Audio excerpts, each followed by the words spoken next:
वैसे साहब कब तक आ रहे हैं सर? वो वैसे साहब हम समझते हैं कि अनकरीब आ जाएंगे वो, और उसी सिलसिले में हम लोग चाहते हैं कि वो आए, तो उनका पुरज़ारा इस्तकबाल होना चाहिए। यहाँ के इश्यूज पर बात करते हैं। आप बीजेपी से अपने आप को अगर वो काला कौवा को लिख दे, अगर कोई ये सफेद कौवा सफेद हो जाएगा क्या, है ना? कोई काला कलौटा आदमी अपने आप नाम रख दिया गोरा लाल, तो गोरा हो जाएगा क्या? जदयू सेकुलर हो गई, जदयू सेकुलर हो गई। आप लोग भी भाग जाते हैं कि सेकुलर, वो कह दिया अपने आप को सेकुलर हो गया।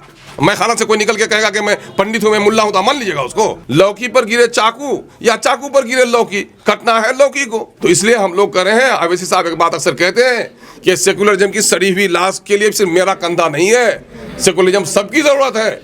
इस मुल्क में मस्जिद के मीनारों की हिफाजत जरूरी है, तो मंदिर के कलश की भी जरूरी है। अच्छा, इम्तियाज जलील साहब धरना में बैठे हैं तो कोई नहीं है, ये MIM का आदमी ही नहीं बैठता है भाई, है ना, कोई नहीं। तो हम लोग को कोई नहीं, मैं नहीं, हम है ना, सब जगह ये लोग सिर्फ उन्माद फैला रहे हैं। इन लोगों को मुसलमान के नाम से चिढ़ है, मुस्लिम तहजीब से चिढ़ है, उर्दू जबान से चिढ़ है, लाल किला की फसील से चिढ़ है ना। तो मैं कहता हूँ कि हिंदू नाम दिया हुआ भी किसका है? हिंदू नाम दिया हुआ भी तो फारसी का है, तो उसको भी हटा दो ना, उसको भी क्यों नहीं हटाते हो, है ना।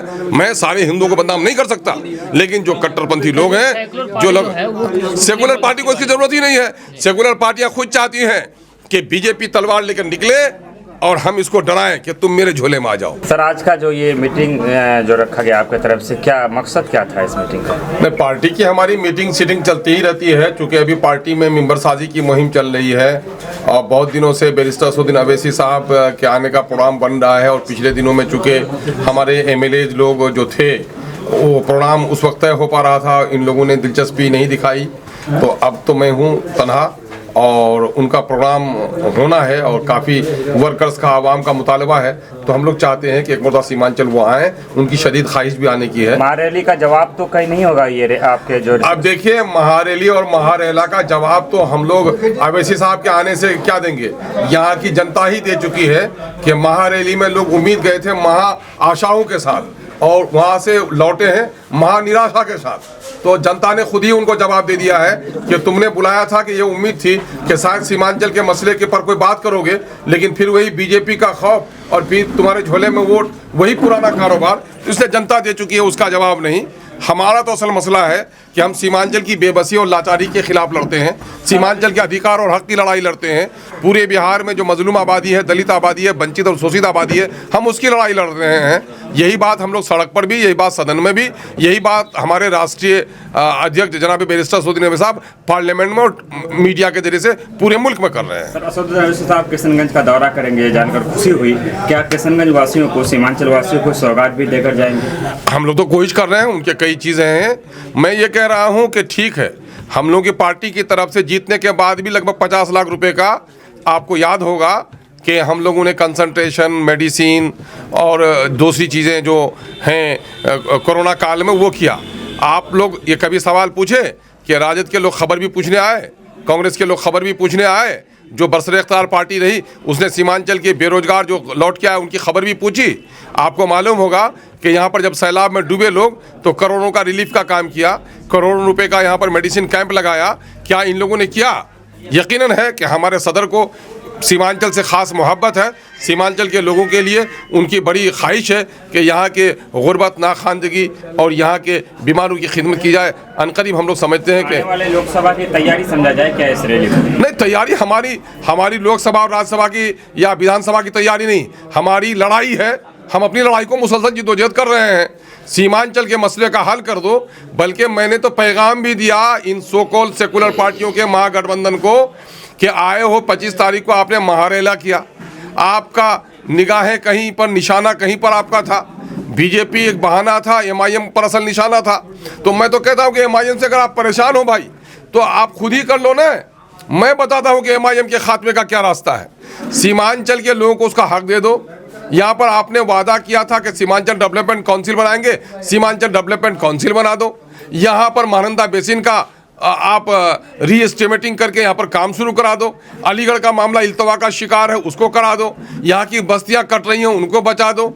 यहाँ पर जो पुलों का मसला है, पुलों के मसाइल हमारे हल कर दो। ये इशूज़ को अगर आप हल कर दोगे तो MIM की कोई ज़रूरत ही नहीं पड़ेगी। मैं तो अपने कत्ल के साजिश में खुद शामिल हूँ, उनको रास्ता बताता हूँ, तो वो ये काम कर दें, मेरी कोई ज़रूरत नहीं पड़ेगी। लेकिन आज 75 सालों से हमारे मसाइल जू के तू हैं। हमसे टैक्स के पैसे लेकर दिल्ली और पटने को सजा रहे हैं।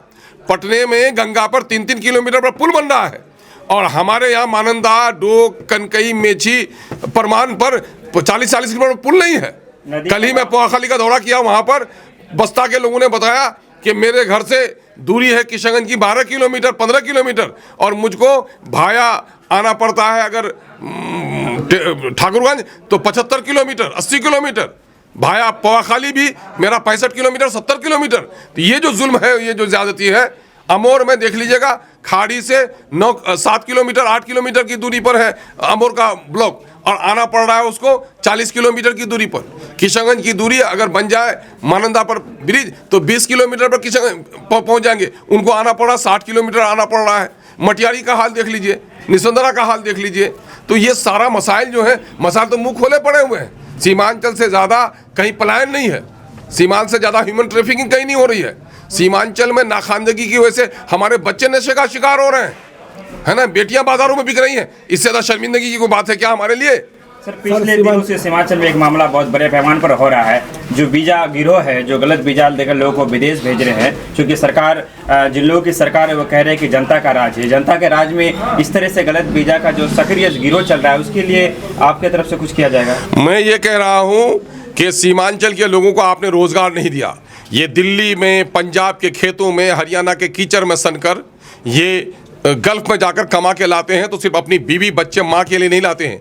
बिहार सरकार को 30% ये टैक्स देते हैं। तो टैक्स के पैसे से तो लेबर वेलफेयर क्यों नहीं ऑफिसर्स इसके काम कर रहे हैं कि हमारा लेबर कहाँ जा रहा है, उनका कहाँ शोषण हो रहा है, उनका कहाँ दोहन हो रहा है। हमने असेंबली में आवाज़ उठाई थी, तो पिछले दिनों में एक्सीडेंटल केसेस में कहीं भी हादसा हो जाएगा तो मजदूरों को उसके घर पहुंचाने का कानून आया। लेकिन हमारा मुतालबा ये है कि हमारा मजदूर चाहे एक्सीडेंटल डेथ हो, चाहे नेचुरल डेथ हो, उसको हर हाल में सरकार उसके घर तक पहुंचाए। मजदूर की बीवी रोती है उस वक्त, वो कोहराम मचाए हुए घर में, उसके लाश को घर में नहीं पहुंचाइएगा।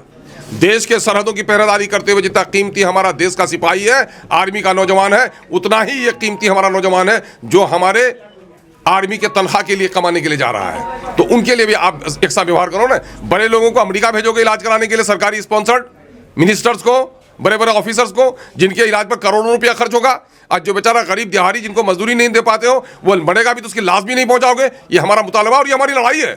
इन्हीं मुद्दों पर तो बात करने के लिए हम लोग एमआईएम वजूद में आई है, नहीं तो एमआईएम की जरूरत क्या है। सर, इमारत शरिया के जो नायब है वो कहीं ना कहीं आप लोग को फायदा पहुंचाने वाली बात बोले हैं। उन्होंने कहा कि भाजपा तो पहले से मुसलमानों को अनदेखा कर रही है, लेकिन सेकुलर पार्टियां भी अब अनदेखा कर रही है। सर, इसको लेकर क्या कुछ? देखिए, फायदा और नुकसान से इसको मत जोड़िए, इसको हकीकत बयानी से जोड़िए कि बीजेपी तो मुसलमानों के मसाइल पर मुंह नहीं खोलती, उनको दुश्मनी है।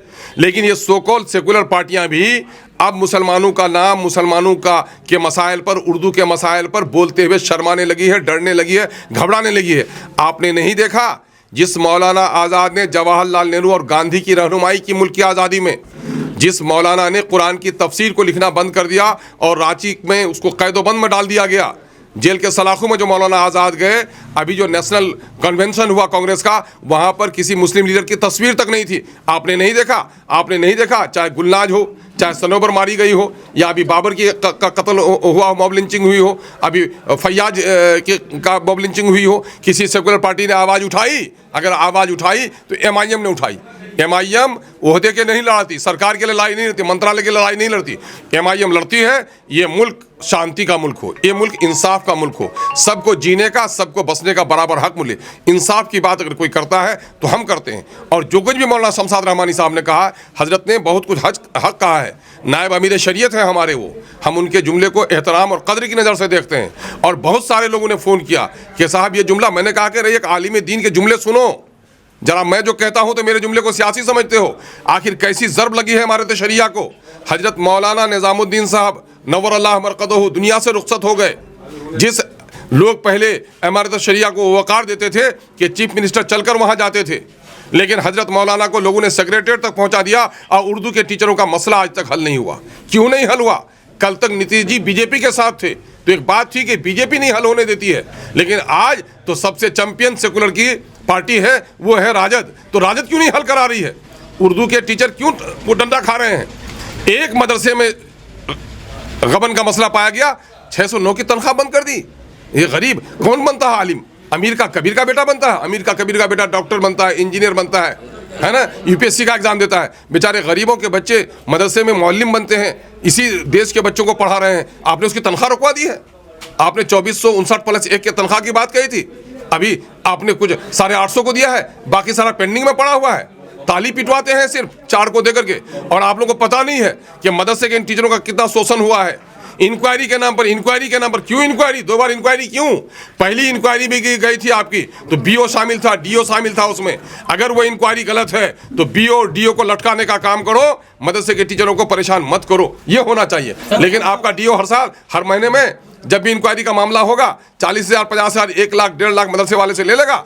कोई झूठी रिपोर्ट दे देगा, कोई सही रिपोर्ट देगा, अब परेशान करेगा। एक कमेटी के लिए 3-3 बार, मेंबर का अलग फीस, डीओ की अलग फीस, आप पिसा जाए बेचारा ये गरीब मौलवी। सर 2020 में जब विधानसभा चुनाव हो रहा था तो राजद के नेता प्रतिपक्ष तेजस्वी यादव सीमांचल में आकर के कहा था कि सीमांचल के विकास के लिए सीमांचल काउंसिल आयोग का गठन किया जाएगा। अब सत्ता सीमांचल की जन गवाह है, सीमांचल के जन गवाह हैं, सीमांचल का कन गवाह है, सीमांचल के ईमानदार मीडिया के साथियों आप लोग गवाह हो कि उस वक्त तेजस्वी जी ने खुद कहा था, ठाकुरगंज में खुद कहा था, जो कि अररिया में, कि अगर मेरी सरकार बन जाएगी तो मैं सीमांचल आयोग का गठन करूंगा। सरकार बने तो 7 महीने हो गए, है ना। 7 महीने में बच्चा पैदा नहीं होता है, लेकिन औरत की उम्मीद तो नजर आती है ना। यहाँ तो कोई उम्मीद भी नजर नहीं आ रही है ना। आए थे अभी महागठबंधन की रैली में, क्यों नहीं बोले? उस वक्त बोले थे कि हैदराबादी भाईजान को बिरयानी खिलाकर भेज दीजिए, चाय के बागात की उनको सैर करा दीजिए, वोट हमको दीजिए। आपको दे भी दिया ठाकुरगंज में, है ना। और आपका हमको जबह करके आपने सरकार भी बना ली। तो सीमांचल के वैसे ही ना सरकार बनी। सीमांचल के इन 4 एमएलए को यहाँ के मैंडेट के खिलाफ एमआईएम से तोड़कर आप नहीं ले जाते तो आपकी तो सरकार नहीं बनती। तो गोया हमारे लाश पर ही सरकार बनी है, तो फिर हमारे मुद्दों का हल क्यों नहीं करते हो? ये नहीं करेंगे, इनकी नीयत साफ नहीं है ना। तो इसी की लड़ाई तो हम लड़ते हैं। हम लड़ाई लड़ते हैं वजीर बनने की। वजीर बनना था तो कब जानते? हमने जूते की ठोकर पर वादार को रखा, टिकट को फेंक दिया। वैसे साहब कब तक आ रहे हैं सर? वो वैसे साहब हम समझते हैं कि अनकरीब आ जाएंगे वो, और उसी सिलसिले में हम लोग चाहते हैं कि वो आए तो उनका पुरज़ारा इस्तकबाल होना चाहिए। यहाँ के इश्यूज पर बात करते हैं। जेडीयू हो या फिर एनसीपी, दोनों सेकुलर पार्टियां हैं, दोनों ने नागालैंड में बीजेपी को समर्थन दिए, इसे किस तरह देख रहे हैं? अच्छा, कैसे सेकुलर? आप बीजेपी से अपने आप को अगर वो काला कौवा को लिख दे, अगर कोई ये सफेद कौवा सफेद हो जाएगा क्या? है ना? कोई काला कलौटा आदमी अपने आप नाम रख दिया गोरा लाल, तो गोरा हो जाएगा क्या? नाम से होगा ना काम से होगा। ये 20 साल 25 साल से बीजेपी से गले मिला करके लोग रहते रहे। जदयू सेकुलर हो गई, जदयू सेकुलर हो गई। आप लोग भी भाग जाते हैं कि सेकुलर, वो कह दिया अपने को सेकुलर हो गया। मैं खाना से कोई निकल के कहेगा कि मैं पंडित हूं, मैं मुल्ला हूं, तो मान लीजिएगा उसको, है ना? सबसे बड़े तो यही लोग हैं। रेड कारपेट बिछाकर आरएसएस को जिसने घर तक पहुंचाया है उसका नाम जदयू है। और उनका मामला तो पिछले दिनों में भी देखे हैं कि इन लोगों को कोई बैर नहीं है। मामला तो असल माइनॉरिटी का, दलित का है। लौकी पर गिरे चाकू या चाकू पर गिरे लौकी, कटना है लौकी को। तो मामला तो हमारा खराब होना है, उनको तो हलवा रोटी से मतलब। वो चले जाए इसके साथ, एनडीए के साथ, तो डबल इंजन की सरकार, और आ जाए राजद के साथ तो सेकुलर सरकार। कहीं से भी सेकुलर नहीं है। सेकुलरिज्म के नाम पर ये धोखा है, फ्रॉड है। जिस कौम को दुनिया में इज्जत से जीना है, भीख मांगकर नहीं जीना है, उसको अपनी ताकत पर लड़ना है। इन लोगों का चेहरा देख लीजिए अभी, इनके एमएलए गए कि नहीं? खुद कितने लोग गए एमएलए छोड़ करके, इनको कांग्रेस के लोग कितने छोड़ करके उनके गए हैं? एनसीपी का तो पुराना रिश्ता उनसे रहा है। तो इसलिए हम लोग कर रहे हैं। अवैसी साहब एक बात अक्सर कहते हैं कि सेकुलरिज्म की सड़ी हुई लाश के लिए सिर्फ मेरा कंधा नहीं है, सेकुलरिज्म सबकी जरूरत है। इस मुल्क में मस्जिद के मीनारों की हिफाजत जरूरी है, तो मंदिर के कलश की भी जरूरी है।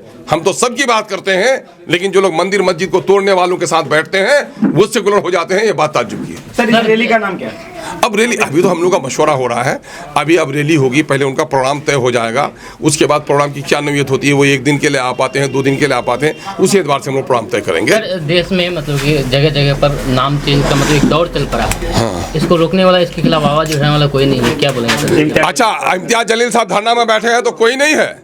ये एमआईएम का आदमी ही नहीं बैठता है भाई, है ना? कोई नहीं, तो हम लोग को कोई नहीं में नहीं, है ना? सब जगह ये लोग सिर्फ उन्माद फैला रहे हैं। इन लोगों को मुसलमान के नाम से चिढ़ है, मुस्लिम तहजीब से चिढ़ है, उर्दू जबान से चिढ़ है, लाल किला की फसील से चिढ़ है ना? तो मैं कहता हूं कि हिंदू नाम दिया हुआ भी किसका है? हिंदू नाम दिया हुआ भी तो फारसी का है, तो उसको भी हटा दो ना। उसको भी क्यों नहीं हटाते हो, है ना? मैं सारे हिंदुओं को बदनाम नहीं कर सकता, लेकिन जो कट्टरपंथी लोग हैं, जो लोग, सेकुलर पार्टी को इसकी जरूरत ही नहीं है। सेकुलर पार्टियां खुद चाहती हैं कि बीजेपी तलवार लेकर निकले और हम इसको डराएं कि तुम मेरे झोले में आ जाओ, है ना? ये सियासी जो तलवारें निकलती है ना अल्फाज में, ये दरअसल चाहते ही हैं ये लोग, सेकुलरिज्म के लोग। सेकुलर लोग, आप जाए, अमित शाह आए पूर्णिया, उसने अपनी हिंदुत्व के एजेंडे पर अपनी बात की, मशवरा किया, और उसके बाद आगे गठबंधन के लोग, देखो नहीं तो बीजेपी आ जाएगी। रात को देखते हैं, लोगों के बारे में बोला था कि हाँ, अरे हाँ, इशारे के नाम है। अरे पूरी मीटिंग है तो हम लोग के खिलाफ तैयार, कहीं पे निगाहें, कहीं पे निशाना, बीजेपी बहाना, असल में एमआईएम निशाना, है ना? वो आए ही थे इसी काम के लिए, है ना? तो हमने कहा कि मेरे लिए तुम्हारे लिए क्यों करते हो? मैंने तो आपको कहा ना, ये मुद्दों को हल कर दो, एमआईएम खुद खत्म हो जाएगी। सर, आखिर में एक सवाल, मदरसा बोर्ड का जिक्र किया आपने। अब्दुल सलाम अंसारी साहब को मदरसा बोर्ड का चेयरमैन बनाया गया है, जबकि सबसे ज़्यादा मदरसा अगर कहीं तो सीमांचल में है। क्या सीमांचल में किसी व्यक्ति के अंदर उतनी काबिलियत नहीं है कि उन्हें मदरसा बोर्ड का चेयरमैन बनाया जा सकता था? देखिए, मैं ये कह रहा हूँ कि जमहूरी निज़ाम में चेयरमैन नौकरशाहों को नहीं, चेयरमैन आवाम के दरमियान में से सेकुलर हो, रिटायर्ड ऑफिसर्स हों, एजुकेशन में जिनका काम हो, उनका होना चाहिए। एक आदमी जिसको, जो सरकारी तौर पर नौकर है, उसको आपने चेयरमैन बना भी दिया, वो सरकार के मातहत होगा, बहुत ही ऑटोनोमस फैसला लेने में उसके लिए दिक्कत होगी। तो बहरहाल ये फैसला तो अभी वक्ती तौर पर इनका है, जल्दी से तो चेयरमैन बाहर करें, हम लोग का दबाव है। इन लोगों की नीयत सही नहीं है मियाँ, इन लोगों की नीयत सही नहीं है। हिंदी परामर्शदाता कमेटी को 6 महीने के अंदर में गठन कर देते हैं, और उर्दू मसावरती कमेटी को 6 साल से गठन नहीं कर रहे हैं, है ना? नीयत साफ नहीं है। फारसी को ख़त्म कर दिया, उर्दू को भी मिटाया जा रहा है ना? उर्दू भूल रहे हैं, जो माइनॉरिटी के बच्चे हैं जिनकी मादरी ज़बान उर्दू है, वो उर्दू लिखना पढ़ना भूल रहे हैं, उर्दू के टीचर बहाल नहीं हो रहे हैं। 80,000 से ज़्यादा उर्दू के टीचरों की जगह खाली है। हर थाना में उर्दू दारोगा की बात कही गई, हर रजिस्ट्री ऑफिस में उर्दू की बात कही गई।